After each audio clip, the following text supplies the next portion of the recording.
Na-imagine mo na ba kung ano ang pakiramdam na mabuhay ng halos 1,000 taon? Sapat na itong panahon para tuklasin mo ang lahat ng hiwaga ng kalikasan, maipon ng walang hanggang karunungan, at masaksihan mismo ang pagtakbo ng buong kasaysayan sa harap mismo ng iyong mga mata. Hindi ito science fiction.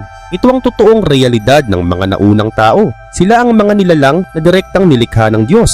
Ayon sa Biblia, si Adan ay nabuhay ng 930 years. Samantalang si Methuselah naman ay umabot ng 969.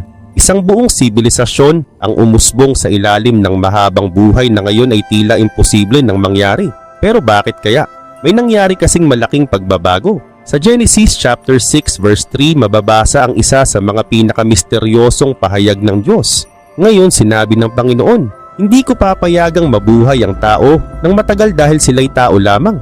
Kaya mula ngayon, ang tao ay mabubuhay ng hindi hihigit sa 120 years. At ito na ang isang desisyon na tuluyang nagbago sa takbo ng buhay ng tao. Pero bakit ito ginawa ng Diyos? Ano ang nangyari at ano ang nagtulak sa may kapal na baguhin mismo ang limitasyon ng ating pag-iral?